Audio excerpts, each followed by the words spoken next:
मना किया था कि मत जा करके बोलना विष्णु भगवान को, नहीं माना, उल्टा समझ लिया कि अपने शादीशुदा आदमी है और हमको बोलता है ऐसे, जाके बोल दिया। और बोला भगवान ने माया रचा, और अब ये बोलता है कि भाई जब तब कछु न होय ते ही काला, अब जब तब कुछ नहीं होगा। भगवान का नाम ताम सब गया चूल्हा भाड़ में। हे भगवान कैसे ये कन्या मुझको मिले, अब एकदम व्याकुल हो गए नारद जी और चले विष्णु भगवान को खोजने के लिए कि मेरा सुंदर रूप बना दो भगवान, जिससे कि और वो स्वयंवर में वो कन्या मेरे गले में माला डाल दे। विष्णु भगवान ने बोला ठीक, तुम्हारा जिसमें भला होगा मैं वही करूंगा। और उसका बंदर का मुंह बना दिया। स्वयंवर में जाके बैठ गए नारद जी, सोच रहे हैं विष्णु भगवान ने अपना रूप मुझको दे दिया है, उनको नहीं पता कि मैं बंदर का बन गया हूं। और वो कन्या काहे देखेगी, कोई भी कन्या देखेगी बंदर के गले में चेहरा में डालेगी बरमाला, नहीं डालेगी। अब नारद जी के अगल बगल शिव जी के दो गण बैठे हुए थे, मनुष्य के भेष में, देवता के भेष में। वो लोग बोले अपना मुंह जाके देखो, अपना मुंह देखा है। नारद जी को भ्रम हो गया, क्या बात है। जाके देखा पानी में, हाय बंदर का बना दिया। बहुत गुस्सा हो, बहुत क्रोधित हो गए। और पहले तो उन दो गणों को श्राप दे दिया कि जाओ तुम राक्षस बन जाओ, तुमने हमारा मजाक उड़ाया, राक्षस बन जाओ। राक्षस बन गया और जाके विष्णु भगवान को खोजने लगे कि आपसे मैंने मांगा था कि अपने जैसा रूप दे दो और आपने मेरा बंदर का रूप बना दिया, आपने इतना बड़ा अन्याय किया मेरे संग में और श्राप दे दिया। विष्णु भगवान को श्राप दे दिया। क्या श्राप दिया? कपि आकृति तुम किन्हीं हमारी, करिहहि किस सहाय तुम्हारी। कपि आकृति तुम किन्हीं हमारी, करिहहि किस सहाय तुम्हारी। मम अपकार किन तुम भारी, नारी बिरह तुम होब दुखारी।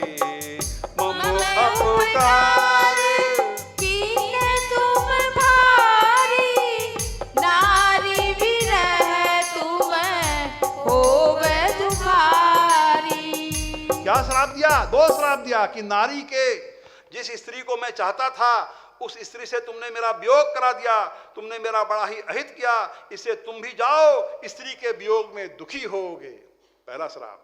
और तुमने मेरा चेहरा बंदर का बना दिया, तो जाओ श्राप देता हूं कि बंदर तुम्हारी सहायता करेंगे। दो श्राप दे दिया। और भगवान कितने दयालु, अरे भगवान चाहते तो श्राप को निरस्त कर सकते थे, काट सकते थे, लेकिन नहीं। मैंने पहले कहा कि भगवान अपने भक्तों के श्राप को भी स्वीकार करते हैं। भगवान अपने भक्तों के इतने अधीन हैं, भक्तों को इतना प्यार करते हैं कि भगवान अपने भक्तों के श्राप को स्वीकार कर लिया भगवान। और ये भी एक कारण, तुलसीदास जी बताते हैं कि ये भी एक कारण हुआ भगवान के अवतार लेने का। अच्छा विचार कीजिए, अरण्य कांड की कथा जब मैं सुनाऊंगा, जहाँ राम जी वन वन भटक रहे हैं सीता जी के वियोग में, और नारद जी ब्रह्मलोक में बैठे देख रहे हैं कि मेरे श्राप को चलते और राम जी की ये दुर्दशा कि राम जी अपने पत्नी के वियोग में रो रहे हैं, वृक्षों से, लताओं से, पताओं से और पक्षियों से, पशुओं से पूछ रहे हैं अपने पत्नी का पता ठिकाना, और मेरे श्राप को ग्रहण करके भगवान इतना दुख पा रहे हैं। तो आज नारद जी को बड़ा दुख हुआ और नारद जी ब्रह्मलोक से उतर करके आए हैं धरती पर और भगवान से प्रार्थना किए कि भगवान आपने मेरे श्राप को स्वीकार करके और आप इतना दुख सह रहे हो। बहुत प्यारा संवाद हुआ है। लेकिन वहाँ पर भी विचार कीजिएगा, नारद जी के मन में काम का कीड़ा अभी था। क्यों? कि नारद जी बोलते हैं, राम जी से पूछते हैं, तब विवाह मैं चाहूं किन्हा, प्रभु के ही कारण करे न दिन्हा। हे भगवान, ठीक है, ये तो बात सही है, माफ कीजिएगा मैंने श्राप दिया आपको, लेकिन मुझको एक प्रश्न का उत्तर दे दीजिए कि उस समय मैं विवाह करना चाहता था तो आपने मुझको विवाह करने क्यों नहीं दिया। अच्छा विचार कीजिए, नारद जी के मन में ये विचार भी रहा होगा कि शिव जी भी भगवान राम के पुत्र समान, में भी पुत्र समान।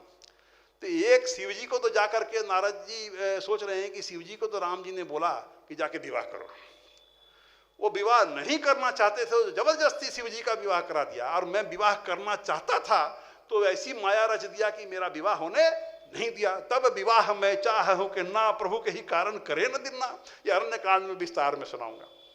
तो ये अभी मन में तो नारद जी के श्राप को स्वीकार करके भी एक कारण हुआ जो भगवान का अवतार हुआ। और फिर देखिए 5वां कारण बताया भगवान के अवतार का, मनु शतरूपा। हम लोग सभी मनु महाराज की संतान हैं, जितने भी मनुष्य हैं धरती पर सभी मनु और शतरूपा महाराज के संतान हम लोग माने जाते हैं।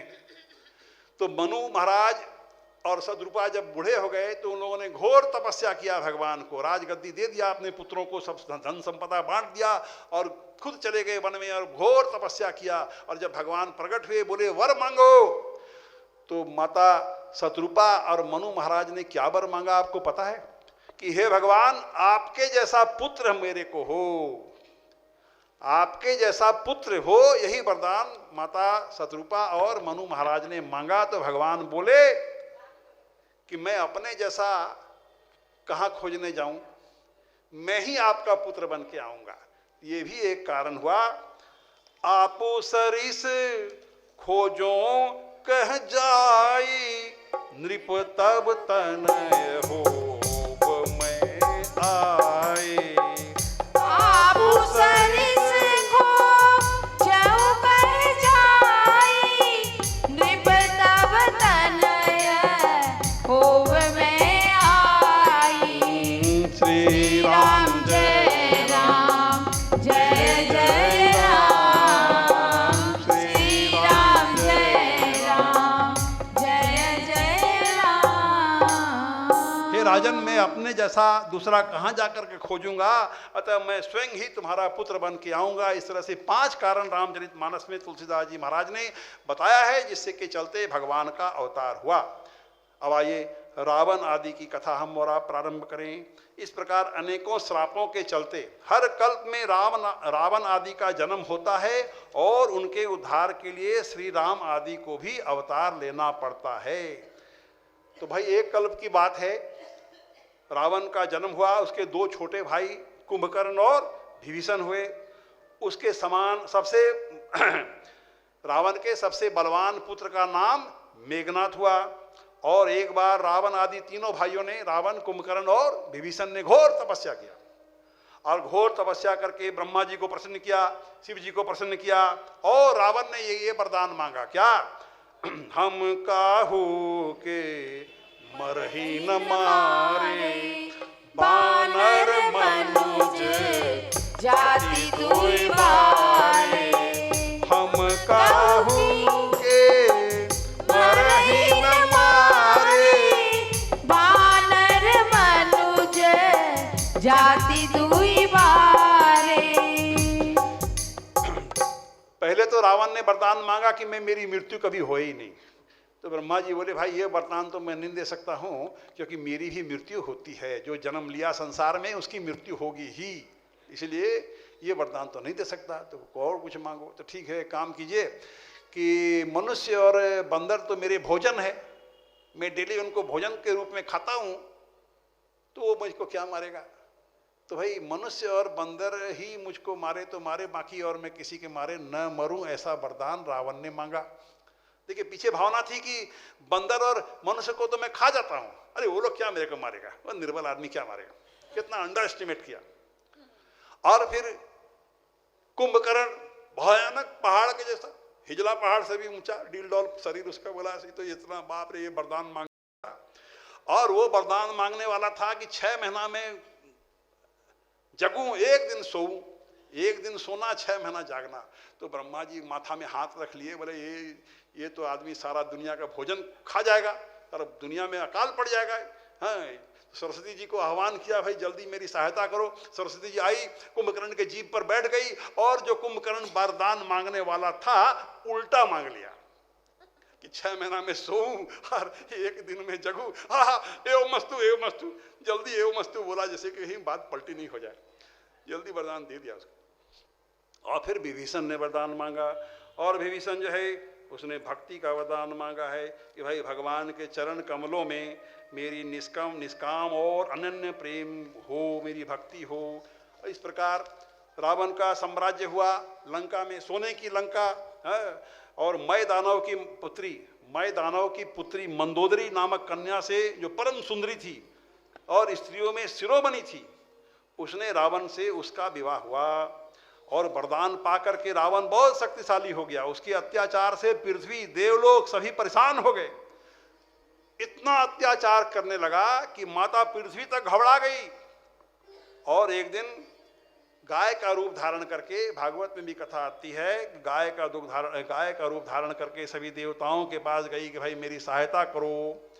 देवता बोले हम सकेंगे नहीं, रावण से हम लोग नहीं सकेंगे, उसके डर से तो हम लोग मारे मारे फिरते हैं। सब गए ब्रह्मा जी के पास। ब्रह्मा जी बोले भाई क्या करें, हम तो वरदान दिए हैं, तो हम क्या उपाय करें। चलो भैया शिव जी के पास। सब देवता ब्रह्मा जी के नेतृत्व में शिव जी के पास गए। अब शिव जी भगवान, वो शिव जी बोल रहे कि भाई कैसे हो, हम और ब्रह्मा जी ने मिलकर के ही तो वरदान दिया है, तो हम कैसे मारें। लोग दुनिया क्या कहेगी कि शिव जी एक तरफ वरदान देता है और एक तरफ अपने भक्त का संहार करता है। रावण बहुत बड़ा भक्त था शिव जी का, इतना बड़ा भक्त था। एक बार रावण के बाहों में खुजली हुई तो शिव जी समेत कैलाश पर्वत उठा लिया ऐसे, और जब खुजली मिट गई उसकी तो रख दिया कैलाश पर्वत। हाँ, आज बहुत खुजली मिटी है। इतना बड़ा भक्त था कि कैलाश पर्वत शिव जी समेत उठा लिया।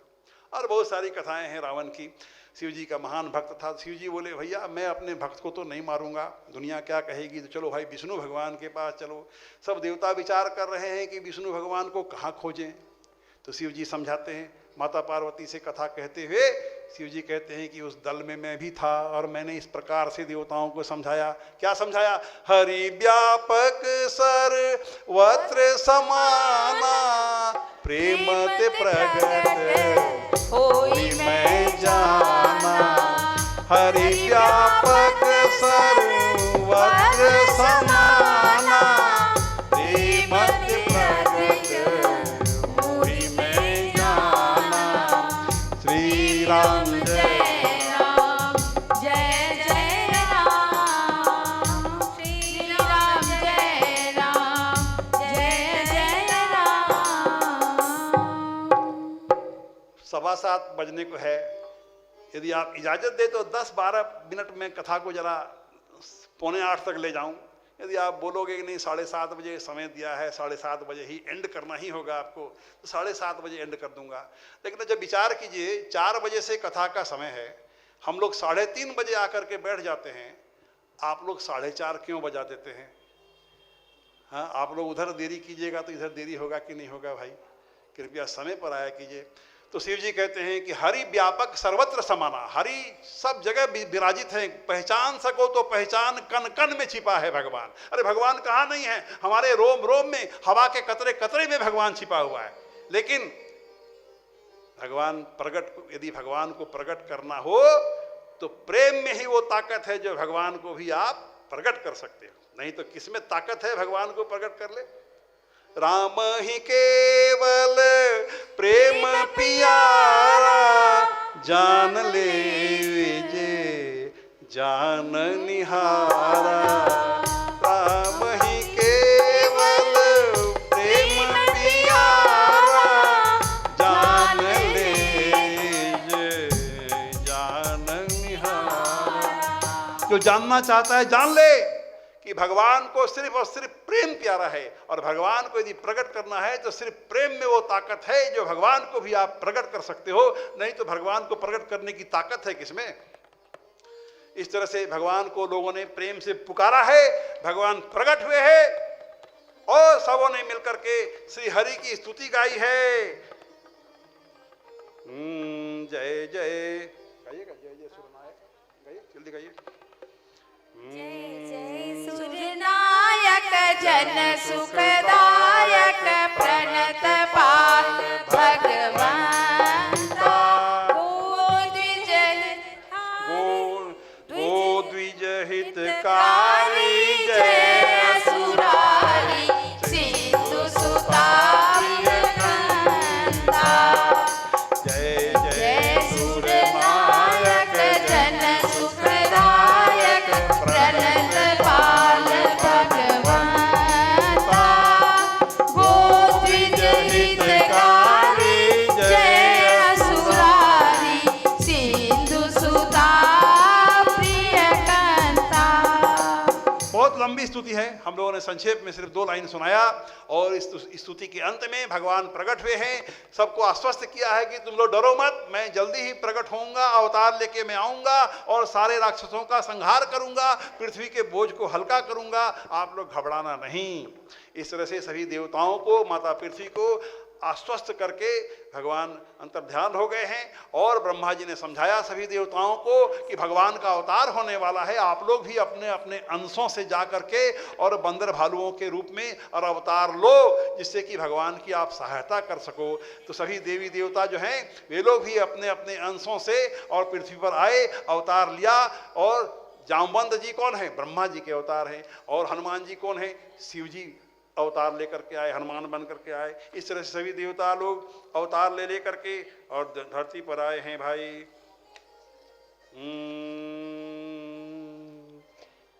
और उधर देखिए दशरथ जी का अवतार हो चुका है, दशरथ जी आ चुके हैं धरती पर। अब एक दिन की बात है कि दशरथ जी के मन में विचार हुआ, एक बार भूपति मन माही है कलानी मोरे सुत नाही। एक बार भूपति मन माही है कलानी मोरे सुत नाही। तो एक बार की बात है, राजा दशरथ को मन में एक ग्लानि हुआ कि मेरे कोई पुत्र नहीं है। 3 रानियां किया, 3 विवाह किया राजा दशरथ ने, लेकिन उनको एक भी पुत्र या पुत्री नहीं हुआ। तो बहुत उनको दुख हुआ मन में, और चिंता हुई कि भाई मेरे बाद मेरे राजगद्दी कौन संभालेगा। पता नहीं कितनी तरह की चिंता हुई होगी, और उनके मन में दुख हुआ, ग्लानि हुआ। आज अपने गुरु के पास गए, गुरु वशिष्ठ जी के पास अपना दुखड़ा सुनाया कि भाई मेरे को ऐसा कोई उपाय कीजिए जिससे कि मेरे को पुत्र हो। और गुरु वशिष्ठ जी ने उनको कहा कि तुम पुत्रेष्टि यज्ञ कराओ। एक तो यज्ञ का नाम है पुत्रेष्टि यज्ञ, जिसको पुत्र नहीं हो वो यज्ञ करावे। तो संत कहते हैं उनको पुत्र होता है। श्रृंगी ऋषि आए, उन्होंने यज्ञ करवाया, और अग्निदेव के हाथों में अग्निदेव खीर का कटोरा लेके प्रकट हो गए, और खीर का कटोरा लेकर के प्रकट हो गए। तीनों रानियों ने खीर खाया, और इस प्रकार तीनों रानियां गर्भवती हुई हैं। यही विधि गर्भ सहित सब नारी, भई हृदय हर शीत सुख भारी। यही विधि गर्भ सहित सब नारी, भई हृदय हर शीत सुख भारी। जा दिन ते हरि गर्भ आए, सकल लोक सुख संपत्ति छाए। जा दिन ते हरि गर्भ आए, सकल लोक सुख संपत्ति छाए। श्री राम जय राम, जय जय राम। श्री राम जय राम, जय जय राम। क्या अर्थ हुआ? इस प्रकार तीनों रानियां अर्थात कौशल्या जी, कैकेयी जी और माता सुमित्रा जी गर्भवती हुई, और वे हृदय में बहुत आनंदित हुई हैं, हर्षित हुए हैं, उन्हें बड़ा सुख मिला है। और इस प्रकार जिस दिन से भगवान गर्भ में आए, श्री हरि गर्भ में आए, सभी लोकों में सुख और संपत्ति और आनंद छा गया। तो आज की कथा को हम और आप यहीं विराम देने वाले हैं। श्री राम जय राम, जय जय राम। श्री राम जय राम, जय जय राम। श्री राम जय राम, जय जय राम।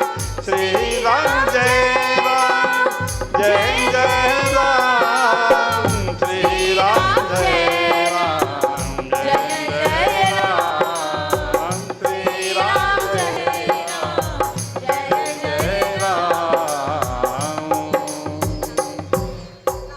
सियावर रामचंद्र भगवान की जय। अब आरती और प्रसाद लेकर के कृपया घर जाइएगा और कल की कथा में आना नहीं भूलिएगा। क्यों? कल की कथा में राम जी का जन्म होगा यहाँ, और कल की कथा में जन्म से लेकर और राम विवाह तक की कथा हम लोग आपको सुनाने का प्रयत्न करेंगे भगवान की कृपा से। और राम विवाह में दुनिया खुशी मनाएगी, सारे लोगों में खुशी छाएगी, तो कुछ खुशी मनाने का हक हमारा आपका भी रहेगा। तो हम लोग भी खुशी मनाएंगे फूलों की होली से, इसलिए कल जरूर आइएगा, औरों को भी लाइएगा। श्री राम जय राम जय जय राम, श्री राम जय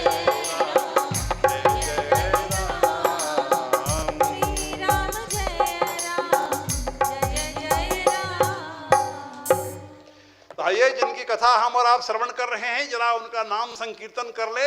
आप लोग सभी गाइएगा, श्री राम जय जय जय राम, श्री राम जय जय जय राम। गाइए, श्री राम जय जय राम, श्री राम जय जय राम।